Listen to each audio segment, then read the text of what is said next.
Good afternoon. Welcome back. This is the second last session of 2 Week Too Strong. I'm your host, Rashid Khan. And today we have a very future focused topic.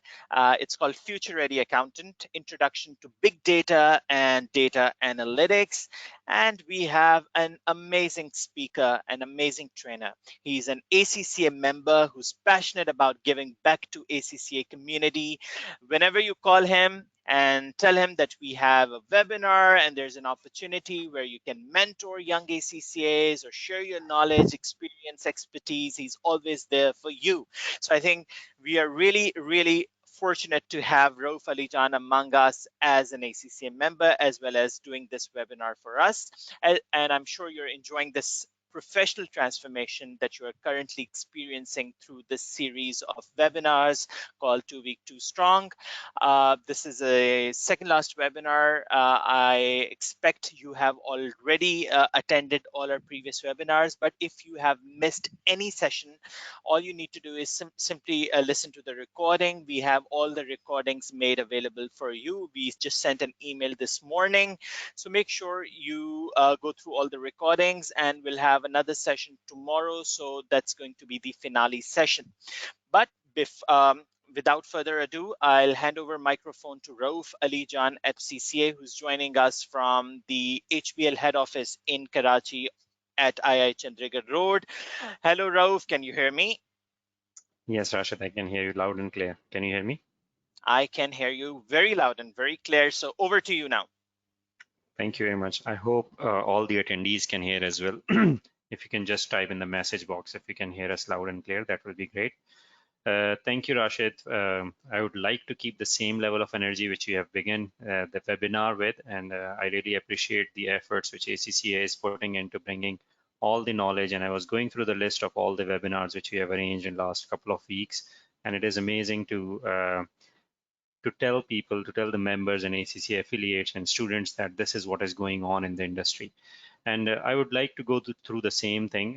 We have conducted similar webinars in the past, but I have tried to make it more understandable this time for you. And as I'm working in HBL office, I'll give you a little bit of background so that when I'll give examples to people, they would understand. I did my ACCA back in 2009. I did my articles from Ferguson. I did my CA, ICMA as well. And then I moved to Bahamas. I worked 3 years there. Then I moved to Canada. I worked 6 years there. And last year in 2019, I came back to Pakistan. In Canada, I worked in EY. I worked in Royal Bank of Canada, and I did my Canadian CA and MBA over there as well. So with all these things, what I learned is that things which we are doing are going to change, and as an accountant we need to adopt to new things. And as the topic says, future ready accountant, what do we need to do to be ready? One of the things which we have to do is we have to be futuristic. We have to think about what is coming our way, and some of the things which I'll be talking about is related to big data and data analytics. So what is the big data? If everybody must have heard about this term big data, and we see and we use technology every day. Right now we are using technology, like we have a good participation, and if we talk about that, if we would have to have this participation, we would need a very big room. Now we are using technology with the very low cost, low maintenance webinar where information is being shared. But what is the linking of technology with the big data? Big data was not there in until 90s and even early 2000s. And when the social media companies like Google and Facebook and Yahoo and Bloomberg and BlackBerry, all of them decided that they need, what do they need to do? They started thinking about big data. There have been significant usage of data, big data in Western part of the world. We have started using it in Pakistan as well. You must have heard the big data which Nadra is keeping. You have very nice usage of big data in Pakistan, like with your fingerprinting, with your biometric verification, all the SIM cards, all the uh, bank accounts. You cannot open a bank account without the biometric verification. You cannot obtain the SIM card without the biometric verification. So the big data, the data which NADRA has collected over the last 15, 20 years, they are using it, putting it to use. And I'll not be surprised if this will be linked with other technologies as well. Maybe FBR will start using it. Right now they are collecting CNICs, but they may start using it above certain limit. And this is only one type of big data we are talking about. We are just talking about the thumb impression. We are just talking about single source of big data. Just imagine how much big data Facebook would be collecting, how much big data Google would be collecting, how much big data Daraz.pk or Amazon would be collecting if you use those services. Let me give you a little bit of brief background about how the companies use this big data, so that when we'll go through all the things which we are going to talk about in this webinar, you'll be able to understand it. If you think about, and in Pakistan, we love cricket in the same manner in Canada, in my last country where I used to work. We have baseball, we had basketball, we had ice hockey. And what they did is in baseball, basketball, and ice hockey, they implemented the big data. And Houston, the basketball team of Houston Rockets, what they did is they run that big data analytics in a manner that from where should we shoot against which team? If it is in New York, where should we shoot it from? Where should we throw the ball into the basket? And they came up with a very specific strategy against each of the opponent players. So they said that, okay, this team has a very good defense. We'll throw it from 3-pointers, we'll throw the 2-pointers, we'll do the passing in this manner. And they were able to access the data about each of their opponents. Similarly, we can do we can use this big data in weather. We can use big data in identifying the earthquakes or natural disasters. We can use big data in anything. Let's come to the commercial use. Have you seen if you visit Facebook, or if you visit Google, or if you visit Amazon or Daraz, you go to their website, and once you search one thing, you'll start seeing the ads related to that thing again and again. Let me give you an example. If you go today and search on Google that you want to buy a house or you want to buy a car, next time you'll see that you'll start seeing the ads for Car First, or you'll start seeing the ads from Zameen.com, or you'll start seeing the ads from real estate agents, like on your Google feeds, on your Facebook feeds, and you will not even realize that although you are not interested anymore, you just did one Google search or one Facebook search, you are start seeing the ads again and again. How are they able to do it? They are using data analytics. They are using the big data that you are searching this, you are in this area, your IP address falls in Karachi, your IP address falls in IE Chandigarh Road, so you may be interested in KFC, which is very close from here, but they will not give me ads of McDonald's, which is very far from IE Chandigarh Road. So they are using data analytics up to the level that from my IP address, they can identify where am I sitting. They can suggest me the things which I like Pizza Hut. If I order Pizza Hut again, they will offer me Domino's, or if I am health conscious, they'll start ordering me Subway. So this is the data analytics which they are using. And all this data which they gather from different sources, this is called the big data. The companies have been collecting big data from all the sources. They are collecting big data from, if I give you an example again of Amazon, they are collecting big data from what are you buying, but they are also collecting data from the society as well. Like people like to buy from red color outlets, or people like to buy things which are like seasonal more than investments, or um, off the season things people like to buy more. So they do the analyze, they collect the data. Recently we have started seeing that the time which you spend in front of one thing, they can also note that, like if you spend 5 minutes on a product and you spend only 5 seconds in B product, they can understand that, okay, what did you see in B product? Anything which you are spending time on, they are able to see it and they are capturing it. Similarly, they are looking at the needs, and like if a new product, I have to install a new product, I have to launch a new product, they'll do the research and they'll identify that. They'll collect all the data. The companies are collecting all the data, whether this will be applicable to us or not.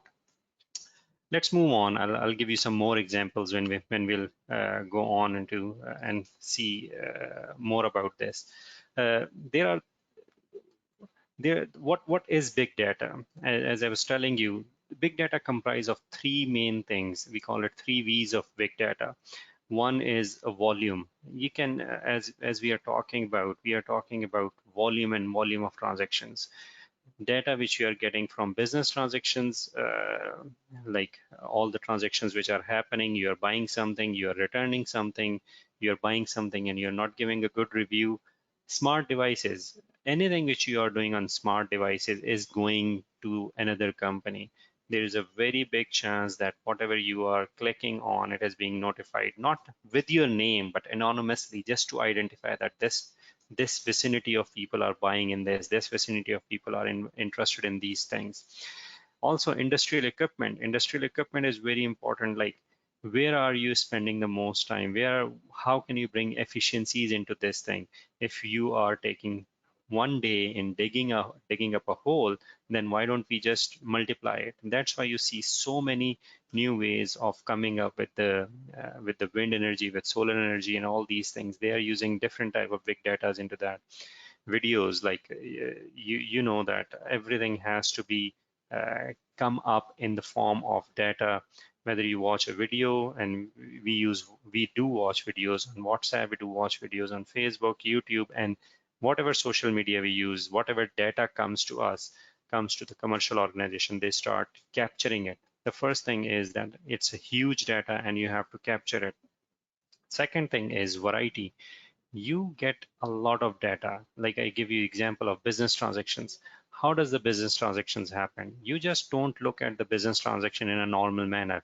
Like, I work at HBL, and we talk about business transactions like cash deposits, cash withdrawal.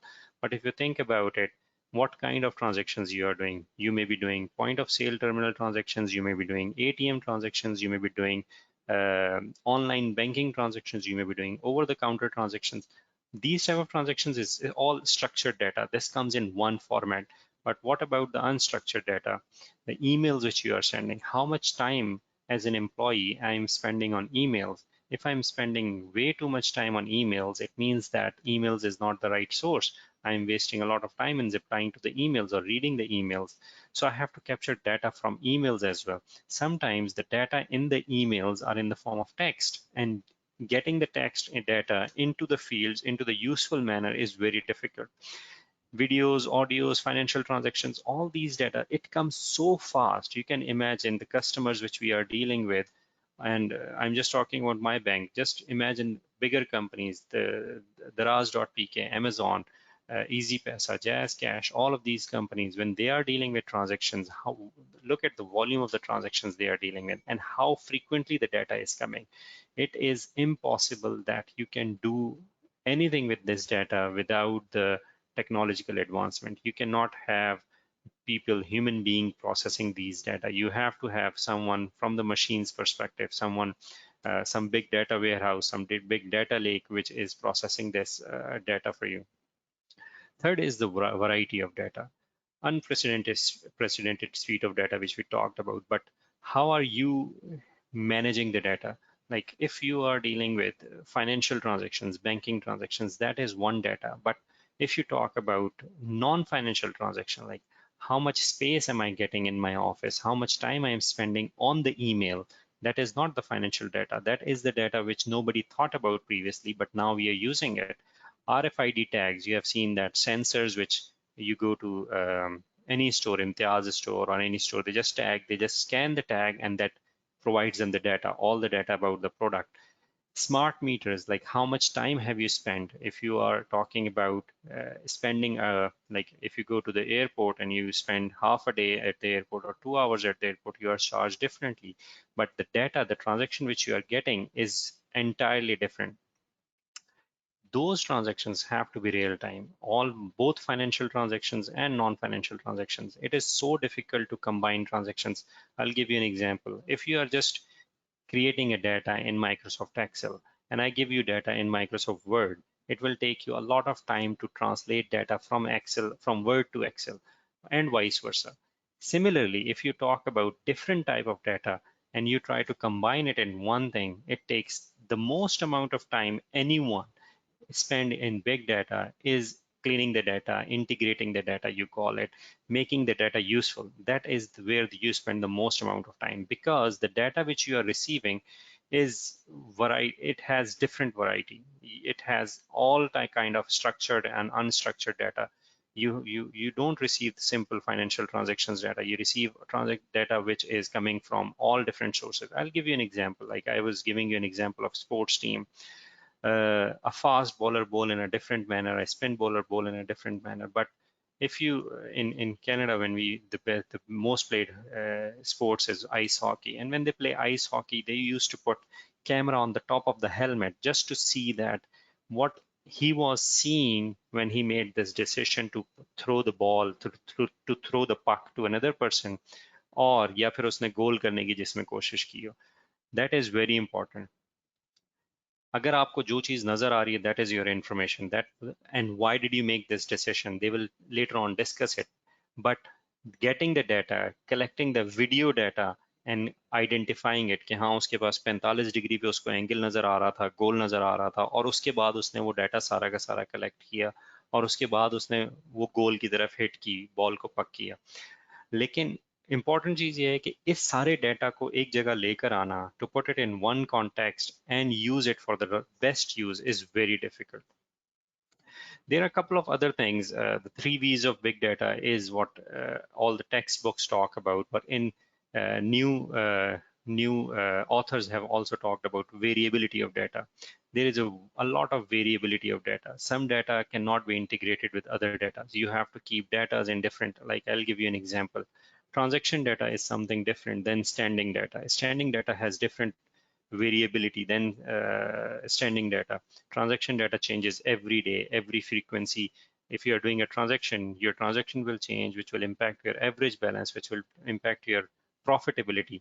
But your standing data, my phone number, my IDs, my all these things will stay at the same level. In the same manner, the information which I'm using for financial transaction is entirely different than the non-financial transaction. And combining these two is the most important thing. I'll give you an example. It used to be that if I rent out the floor, I'll just say that, okay, I'm renting out the floor. Why don't I start getting the rent at for the whole floor? And I started getting rupees 10,000 rupees for the whole floor. But if I am trying to rent it only for half a day or half of the floor, then I'll say, okay, जो conference room में किराए पे दे रहा हूँ, rent out कर रहा हूँ, why shouldn't I start charging it for 1/4 of that? तो आपके पास स्पेस होनी चाहिए कि ये फ्लोर है कितना बड़ा. If this floor size is 10,000 square feet and you are charging 10,000 rupees, then it's very easy. Now you're combining two different sort of data, financial and non-financial transaction data, to make a good transaction. You are developing a new product based on that. And this is how the WeWork organization, which rents you the office space in large big areas, work. They just rent out small space and they just say, okay, you're using this much of data, you are using this much of space for this much of time, we'll charge you this much. And this whole thing is, the whole model is based on that variability of data. Quality of data, as I was talking to you, that this is the most important thing. This is the most critical thing which anyone in data analytics, big data talks about. Getting the data right, validating the data. It takes so much of time and effort. You're just talking about millions and millions of transactions. In one of the organization where I used to work, there was a separate team just to clean the data, and it was not in double-digit numbers. It was 3 digits numbers team, just to, like, hundreds of people just cleaning the data. And it takes so much time and effort to clean the data because you have previous organization or previous system which was using JD Edwards. Now you are using SAP, combining both the data. They have different fields. You are using more fields now, linking both the data. It's so much difficult. And the variability, the variety of data which we talked about previously, that we are getting information like in text formats, in audios, videos, it's so much different variations, so much different variety that we are using data into. Why are we using big data? There are hundreds of reasons why should we use big data. I have covered mainly from the perspective of accountants, where we use data, where I use data, where I use big data. Product development. I just gave you an example about WeWork. I give you an example. I can give you example about Airbnb. I can give you an example about Uber. All of them are using big data. How do they charge surge pricing? Surge pricing is the phenomenon of big data. You know that customers go from at 5 o'clock from IH Chandriga Road to different parts of the city. So coming to IH Chandriga Road would be cheaper than going outside of IH Chandriga Road. Similarly, coming to IH Chandriga Road in the morning is more expensive. Why? From Uber's perspective, because they have developed a product based on the data. They know that a lot of people come in this part of the city and go back in the evening part. There are so many products which they build, like every product is based on the customer experience. All the things which you see, like Netflix make movies and dramas based on what do you want to see. P&G and Johnson Johnson, they develop products exactly the way you like it. If you like the bigger cars, they'll make a bigger cars. If you like the hand sanitizers with a vegan flavor, they'll do it in the same manner. Product development is, everybody understands that, like you have started seeing from financial perspective, you have started seeing in Canada, we use TurboTax for the tax filing apps. We have QuickBooks, which is advanced level of accounting software. We have BFiler in Pakistan, which is again the taxation system where you can file the income tax returns. We have created the products based on big data. HBL or different banks also launch products based on the big data that, okay, this is the product which will be very useful for us. Like we've recently worked on HBL Connect, which provided the SaaS program, which is also rotating around the big data. Otherwise, doing these transactions from the branches is impossible. Like paying hundreds of billions of rupees is very difficult from the branches network. You have to have data or technology to support it. If you think about fraud and compliance, we are the accountants. We deal with all these things like compliance, financial reporting, financial statements. All of this has to come up with the big data. You have to have synchronized databases to ask for, like, we don't have companies with 200 subsidiaries in Canada or in US. You work with companies which are operating like Unilever. If you prepare the financial statements of the Unilever, or if you prepare the financial statements of P&G or GSK or Abbott, you have operations in more than 100 countries. You have more than 200 or more than 300 subsidiaries. How are you consolidating that data, and what information are you, like one morning your CEO asks you, okay, what is happening with this product? Where are we selling this product the most? Now you have to have this data available in certain way so that you can extract that from the dashboard or extract it for their use, for their consumption. So compliance, financial reporting, all of this has become very easy or very useful based on the big data. So all the company's data, you use it in different formats, you use it in different scenarios, and then you provide the information where it is needed. Compliance has become very easy. You see all sort of charts, you see all sort of infographics. That is all because of compliance. How is it very useful for fraud?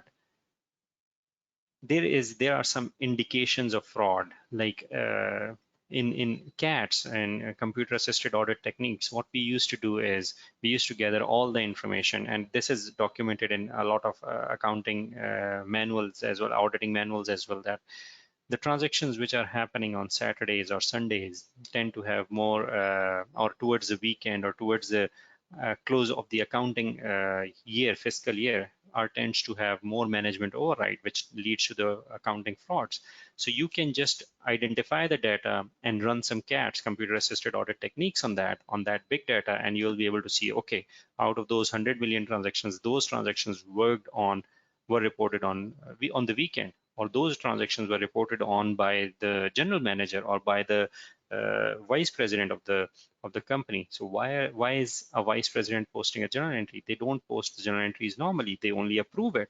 But if someone is posting it, it means that you can identify it and further evaluate it. So with the help of big data, with the help of data analytics coming out of big data, the fraud and compliance has gone one step ahead. And a lot of accountants, a lot of accounting bodies and a lot of accounting firms are using it. I've just given you a flavor of examples. There are so many analytics which we can perform based on the big data, based on CATs which we are using. Next one is risk management. It is also very important. Like we, as an accountants, work in the back office, work in the areas where we want to identify that, okay, this is the risky area. This is where we should be focusing on. And with the help of big data, you can identify what are the main areas you should be focusing on. Like I'll give you an example. You can identify that, okay, there are 200 sites, which site you should pick. Okay, this site has the most inventory, this site has the most customers, this site has the most footfall of the customer, this site has the largest customers. All these things you can use and identify the risk management. Also, you can identify that, okay, which customers are going to default, which customers will fall into debtors. Like I'll give you an example, day sales outstanding. You calculate day sales outstanding very easily. Accounting 101, you read it, you study it. As soon as on real-time basis, if you start seeing that the customer's financial statements or financial ratios have started deteriorating, what will you do? You will have red alerts, you'll have early warnings, and you will start focusing on those areas. That is very important from accountant's perspective. The last thing which I have noted here, there can be hundreds of things, but last thing which I have noticed here is machine learning. You can call it AI, artificial intelligence, you can call it machine learning. What do we do in machine learning is we put some scenarios in it and we say that, okay, give me the output. Machine will start learning on itself. Like I'll give you an example. I just give you an example, few examples of where you can run the computer assisted audit techniques, and then you can identify where are the indications of frauds. In the similar manner, if I tell you that, okay, tell me the scenarios when you have more and more issues coming up in managing it. How can you deal with the same scenarios which are coming again and again?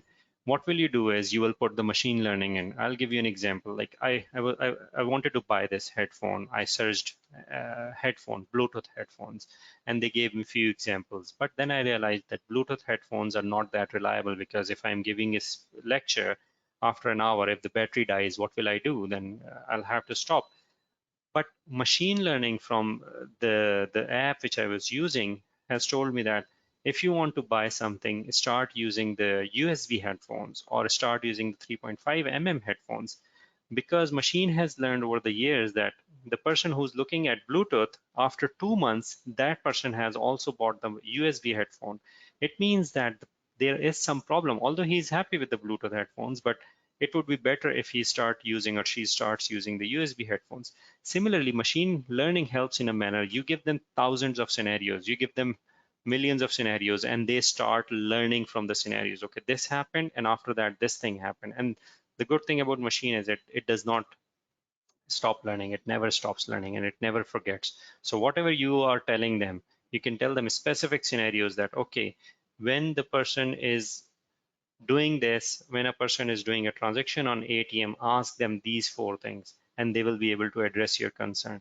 The machine learning, I don't know if you have seen it, but if you go to different websites, there are robots, there are bots. Like I went to the Zoom website last month, there is a bot which was asking me questions that, okay, when I asked them that I want to know what is the pricing of ABC, they said that this is the price plan. I said I want this additional feature.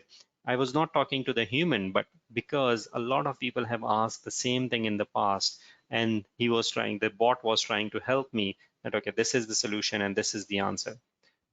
Okay, moving on.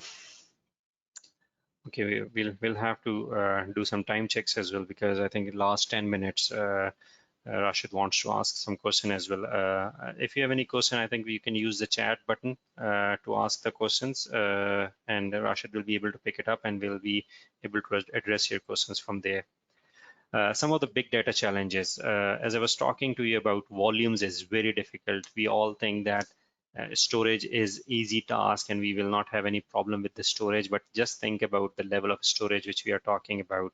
If you're talking about millions of customers, and every customer has million of data, million of MBs of data or GBs of data for one customer, because you are talking about footfall, you're talking about transactions, you're talking about what he is or she is looking at, you're looking at very huge volume of storage. And once you have the storage, what are you going to do? You have to process it, and processing will take similar amount of time if you have big data. So there are a lot of research going on about the big data and data analytics. There is Apache Hadoop is there. Microsoft is coming up with some new options that does not allow you to go through all the data, which is reducing the size of the data which you have to store. But this is one of the biggest challenge which you face. And just think about if you have big data, if you have a data for a company like Amazon, for a company like HBL, what will you do? You will save the data, then you'll have to have a backup data for disaster recovery or normal backups, and then you like to use the data more often. So if you have any data which you have to have couple of spaces or more than couple of spaces where you are storing that data so that you can use it later on. The next one is information security. The more data you secure, the more difficult it becomes to provide the information security, because you have a lot of input locations coming up. More input locations means you are more vulnerable. You can put all kind of security features, but in the past we have seen that Equifax, which was the credit card, which was the credit rating company, their data was stolen. Their security was information security was breached. And you can imagine, like, data means for them is my personal income, my SIN number, my CNIC number, you call it, my uh, credit card information. All of these things were secured in that company's database. Yahoo, you have seen. Target, you have seen. A lot of companies have lost. So big data means you may lost to the security hackers, and that is one of the big challenge, because if you are providing the information, if you are collecting the information, people expect that you'll save or you'll store that information securely. Integrating, I think I've talked about this. The next one, clean data and integrating the data in detail. Cleaning data takes the most of the time. The number I have quoted from coming from I think IBM or Oracle or one of the vendors, that 50 to 80% of the time is spent on curating and preparing the data. Once the data is prepared, processing the data will not be the most difficult thing, but that is cleaning the data or integrating the data, integrating data coming from different sources is very difficult. Information coming from social media is very difficult to tackle with the information coming from other sources. Like when we conduct the webinars, if webinar is going live on Facebook, it's very difficult to collect the information where webinar is going live on Facebook and Zoom and ask the same questions. Although it is very simple, I'm just collecting the data from two different sources, but collecting the data, cleaning it up, sometimes it becomes very messy.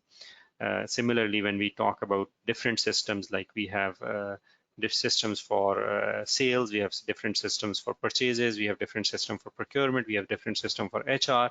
Combining all the data and coming up with one thing it's very difficult. Next one is talent. This is where we come in.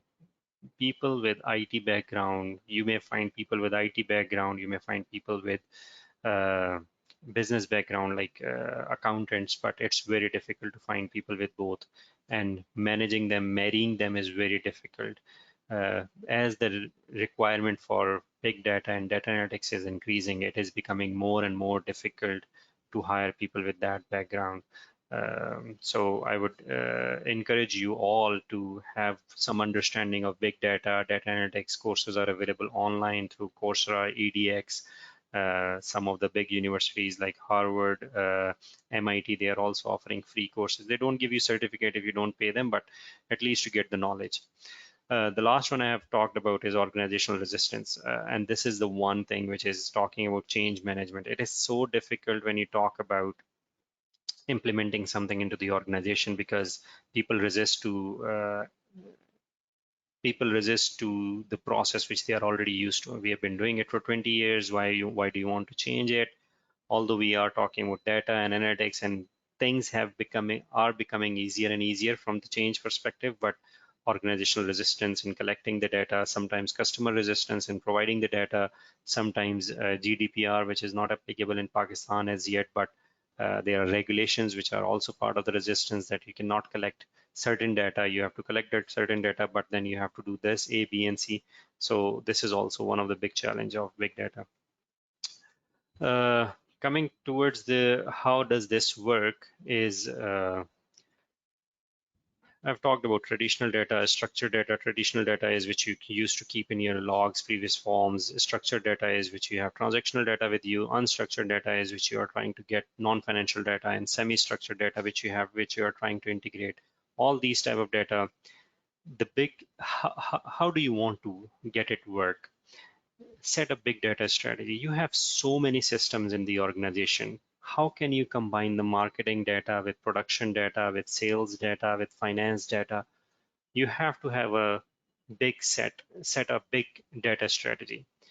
Big data is very difficult to control. You have to have data warehouse, and a lot of organizations are going into data lake. Data lake is a newer version of data warehouse, you can call it. There is a difference between data warehouse where you dump all the data, and data lake is where you perform actually the data analytics.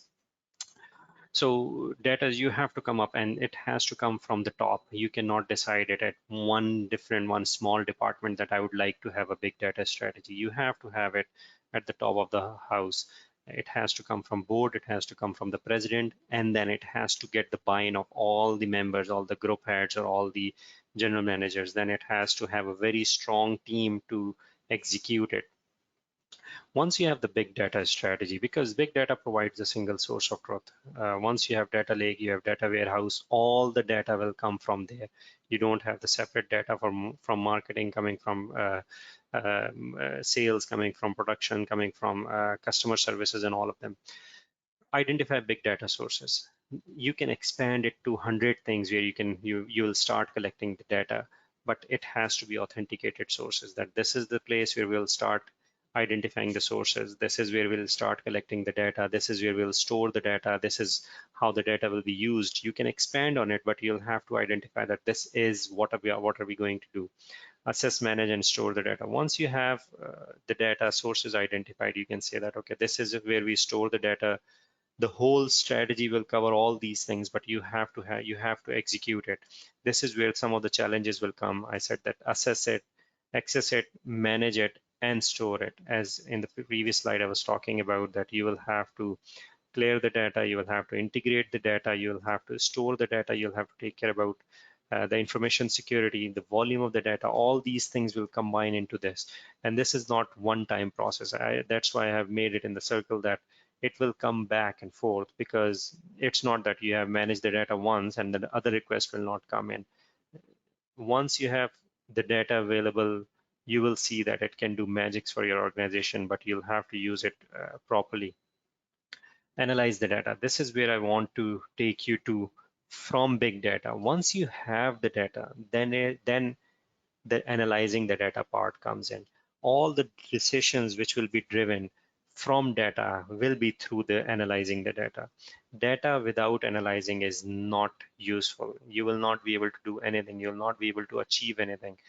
Other most important thing is, if you are worried about data, or if you are worried about what are you going to do? If you are not using the data, if you're not analyzing the data, the whole purpose or whole objective of big data is not going to be achieved. So you have to make sure that you are using the analyzing the data properly. How do you analyze the data? There, once you have the big data, you have the data available. Like even in Excel spreadsheet, we use the data. We use different filters. We use different options available. We use pivot tables. We use pivot charts. What are we doing at that time? We are analyzing the data. As simple as in Excel, you are analyzing the data. I'm not talking about big data. I'm just talking about analyzing the simple data. The computer assisted audit techniques, CATS examples which I gave you, it does not have to be on big data. It has to be on simple data. You can use ACL to analyze the data. You can use MS Access to analyze the data. You can use Microsoft Excel to analyze basic data, but analyzing the data is so difficult. You need to understand what data is available. You need to understand what are you going to achieve, what are the risks you are trying to cover, what what are the objectives of this exercise. Once you have those things in your mind, only then you will be able to analyze the data properly. Having the data and not having the same mindset of analyzing the same information, the data will not do anything for you. Analyzing the data, you have to understand, okay, this is what I'm going to achieve. This is the data which I have available. I may have to get more data. I may have to get very detailed algorithms but I have to analyze data. There are so many softwares which we use for analyzing the data. There are softwares from SAS, there are softwares from Oracle, there are softwares from Microsoft, there are softwares like Tableau, Microsoft Power BI. Tableau is a separate software which we used to use.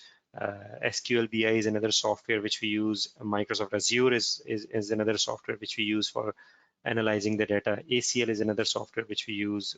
So there are so multiple sources of data which you can use to analyze. But to tell the IT guy what you want is the very difficult thing. You have to explain it to him that this is what you're looking for, and then they will be able to run the query for you.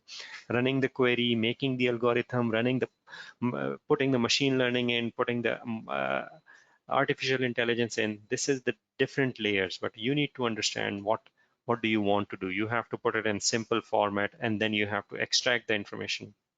Once you reach the basic level of analytics, you reach to another level of analytics.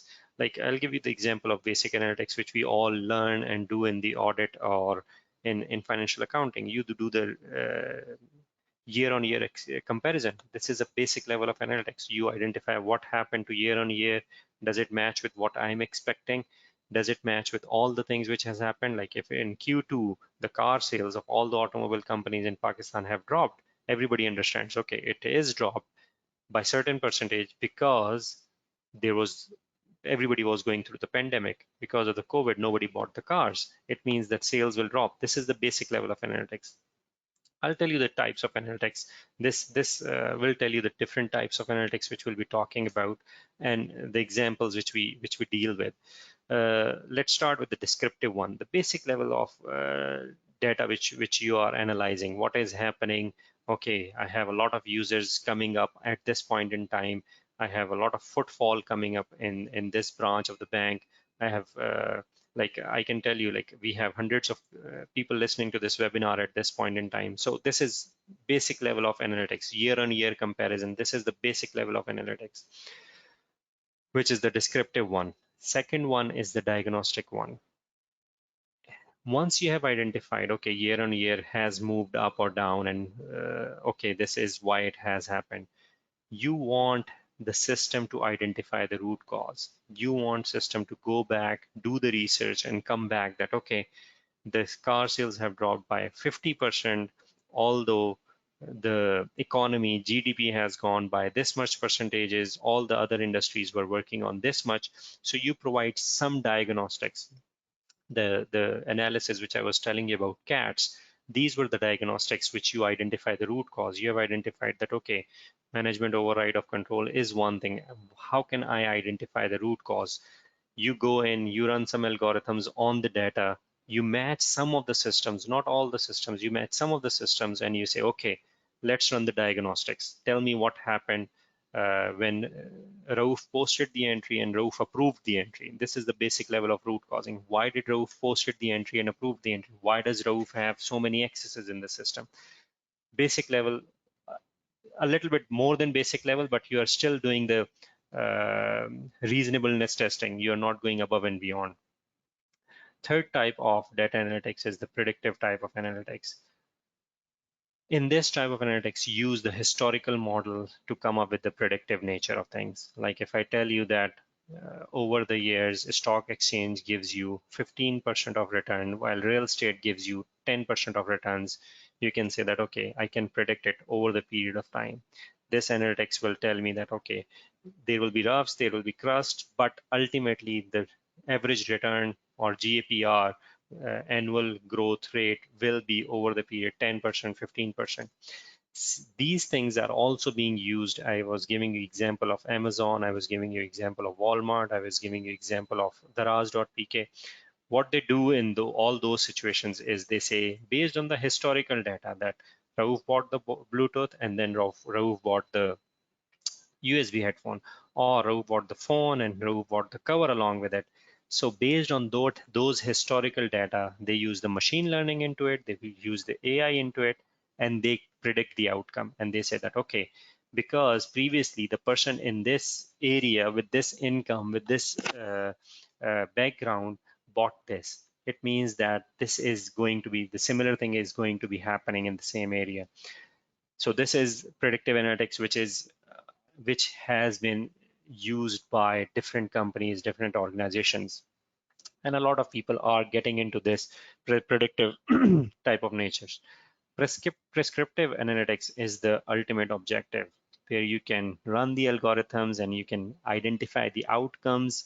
Like you can say that, okay, Pakistan wins against Australia if Asif Ali is playing, or if Azhar Ali is playing, or Abid Ali is playing. This is what is going to happen, and this is the outcome. So you are being so prescriptive, you are coming up with so much detailed data analytics with all the data which is possible, that you can predict things, you can prescribe things, that okay, this is what is going to happen. If you have this condition, then you have a rain coming up to this level. You can predict weather based on that, based on different analytics which are available, based on different data which is available, and then you'll be able to do that. All these type of analytics, I think we should have a very good understanding of the systems, of the procedures, of the processes which we are running the analytics on. What is the objective of it? If you are doing it for auditing, what risk are you trying to mitigate? What risk you are trying to identify? If you're thinking from the firm's perspective, you are delivering a strategy, what is the outcome of that? It doesn't matter which analytics you use, you need to have different resources for different analytics. Descriptive and diagnostics, you can do it with limited information, with limited resources. But start doing it, you will need the big data, you will need data. And as soon as you'll start getting the data, you will see that, okay, this data is not enough, we should get more data. This data is not enough, you should start getting more data. And you will get into more and more data, and then you will start progressing into the predictive and prescriptive analytics. You know, implementing something in the organization, as I talked about in the last one, organizational resistance, it's not that you'll be able to implement it in one day or 1 year. It takes a lot of time and effort, and it takes courage as well, because if you just think about it, you are changing the way organization thinks. You are putting analytics into the decision making. The decision making becomes very easy once you have the data, once you have the information. But getting up to the level when you have the information, it's very difficult. Getting all the information, collecting all the information, combining all the information, integrating all the information, consolidating all the information, and then making that information useful. And how useful? Using the brain, using the data analytics is very difficult. It takes a lot of time and effort to identify that, okay, this is the data which I have available, this is what I can achieve. I would like to give you the examples where I'm using as part of the audit team data analytics, but that will be very specific. We have started using data analytics in our bank, in our organization. We are using it. We are moving in the direction where we want to use it more and more, but it takes a lot of time. And thankfully, the organization has to have the organizational strategy. Otherwise, how can I audit if I don't have the data? And data would come from the top of the organization. With that, I would like to give it back to Rashid, and I would like to ask him if he has any question coming from me.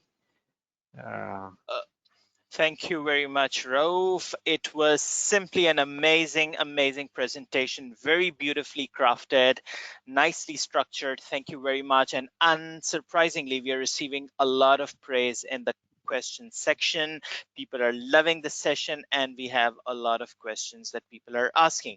And the most common question we are receiving is what courses or qualifications you recommend young accountants or students of accountancy that they can right now do to enhance their prospects in the field of data analytics? that's a very nice question and very useful for all the people listening to me. There are a lot of courses available. Like, first of all, you need to understand the basics of IT. So why, like, there is a software engineer which spends 4 years in understanding how the whole system works. So there are so many courses available where you can understand from the basics to the level where you understand that, okay, I need this much of storage, I need this much of data. So just go and understand the basics of computers, like technology, and the softwares which are very important for data analytics, which we ask people to learn, is SQL queries. You don't have to be experts in it, but you need to understand it. As where I was talking about talent, where you have to have both the business knowledge and IT knowledge. It will be very easy if a business person, if an accountant tell the IT person that this is what I'm looking at. Until you understand the queries, until you understand, and there are so many softwares for queries. You can learn SQL, you can learn Tableau, you can learn Power BI, you can learn Microsoft Azure, you can learn ACL, you can learn Microsoft Access. You need to understand the level where you will be able to ask the questions that, okay, this is what I'm trying to understand. This is the level. The good thing about, the beauty about all these things which I have mentioned to you is, if you understand Microsoft Power BI, you will understand Tableau very easily. If you understand SQL, you will understand SQL BI very easily. If you understand Excel, you will understand Access, you will understand ACL.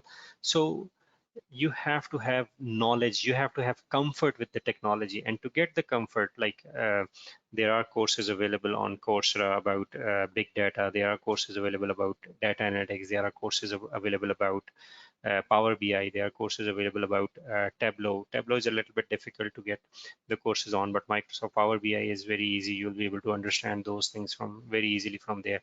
If you want to do in-house courses, there are courses being offered by different AppTech is offering some courses in Karachi, Pakistan. IBA is offering some courses to executives where you don't have to get the basic, like get the deep knowledge, but you will be able to understand to run the department. Similar courses are being offered by different institutes. If you just Google it in Pakistan, you'll be able to identify it. Ji Rashid. Very well. Thank you for the answer. We have a question from Mohammed Hamid. I'm not sure if it is very relevant, but he's asking, what is the difference between audit trail report and CAT? And there's another question. I think we can club it together with this one. Which program do you use for CAT? This is asked by Mohammed Mohsen. Okay, so let me ask you, let me address CAT. So you can use any of these, Microsoft Access, ACL, Power BI, anything which, or SQL queries. If you have resources on available to you, that is an easy answer. What is the difference between audit trail and CATs? CATs is definitely a bigger term. Audit trail is you can use audit logs, you can use audit trail, you can use anything you want to use. The main focus, and I was giving you an example about CATs, more and more CATs are being used because more data is available. CATs, we used to use it in management override of controls closer to the general entry testing in the past, but now CATs can be used in anything, identifying the risk management.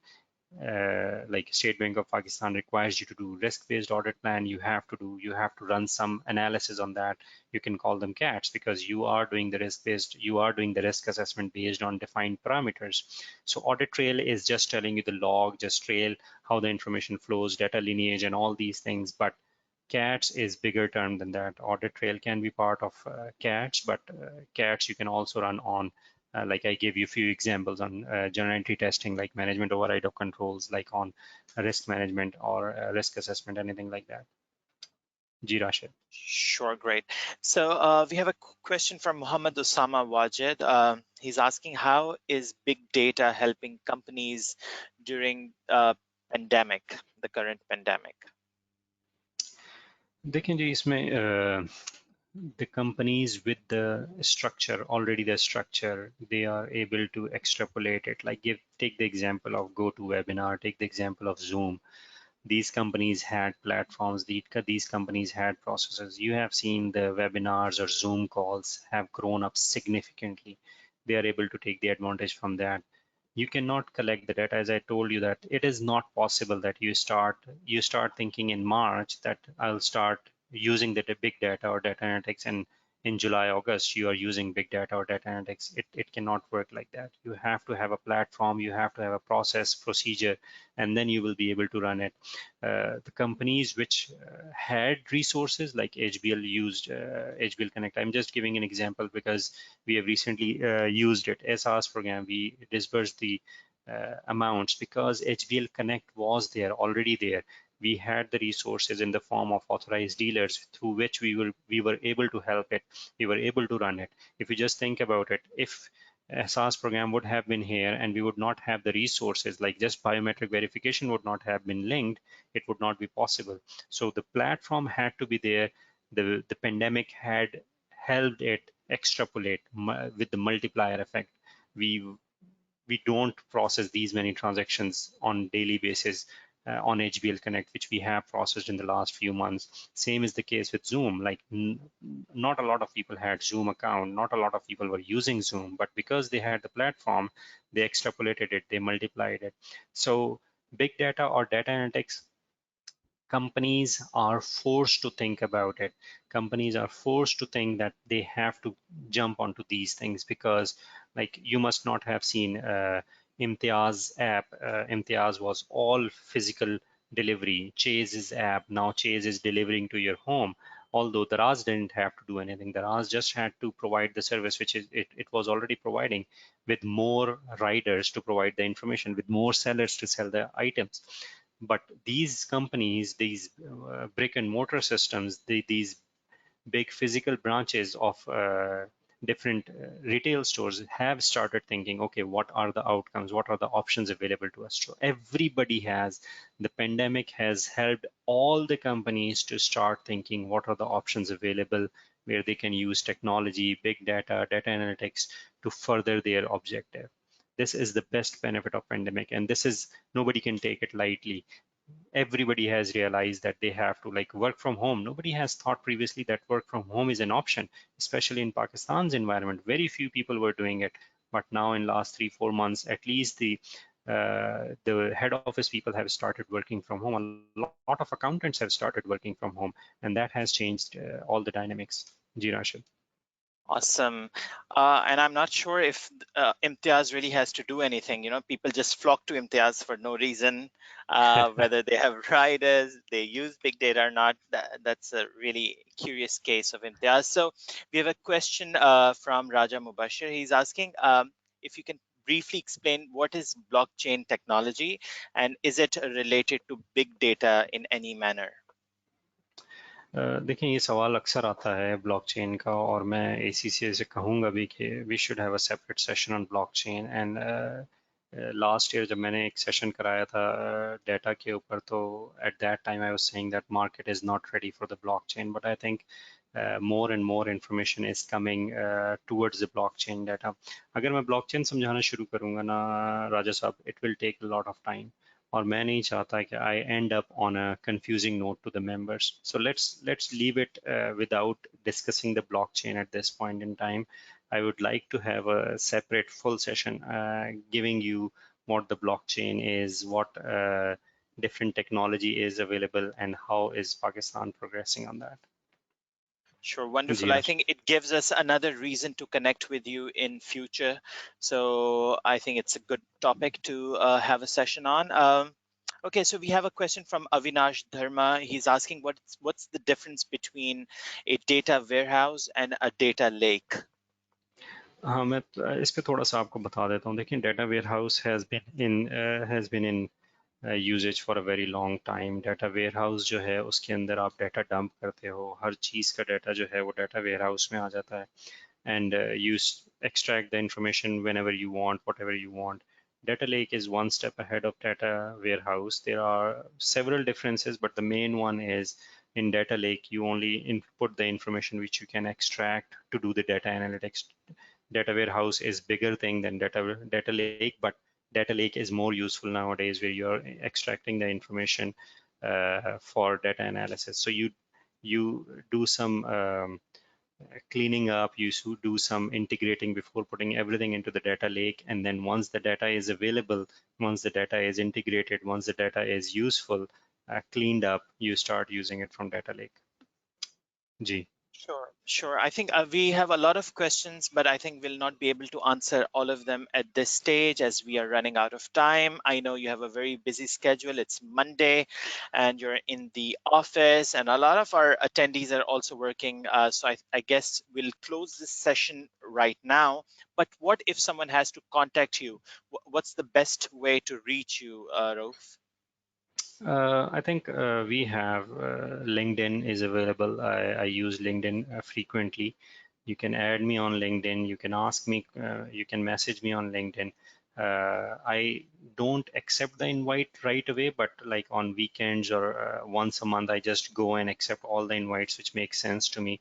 But once I see that you are affiliated with ACC or you are an accountant, I go through that profile and then I accept it. So, and once you are in connection with me, social media is the, I think, easiest way to connect and link with everyone. Sure, perfect. Okay, so all the people who have joined us today, go to LinkedIn and search Rauf Ali Jan, and there you will find him, and you can send him a request. And if you have a good profile, he'll definitely going to add you. Even as he mentioned, you have to make sure your profile mentions that you are an ACCA student, affiliate, or member. You're part of the community, and Rauf is very kind and passionate about giving back to community, so he'll definitely add you. I was your host, Rashid Khan. I thank Rauf for joining us and taking out time from his busy schedule and doing such a wonderful session for us. We'll be back tomorrow. Tomorrow is a finale session. Just to repeat, it is on job interview skills. We are going to run a small simulation and exercise where you'll be able to learn skills on how to give killing interviews and how you can ace your next interview if you're planning to. So thank you very much for your time. We look forward to welcoming you again tomorrow. So stay blessed. Enjoy the rest of the day. Talk to you later. Cheers. Thank you, Rauf. Goodbye. Thank you. Thanks very much. Thank you, everyone. Goodbye.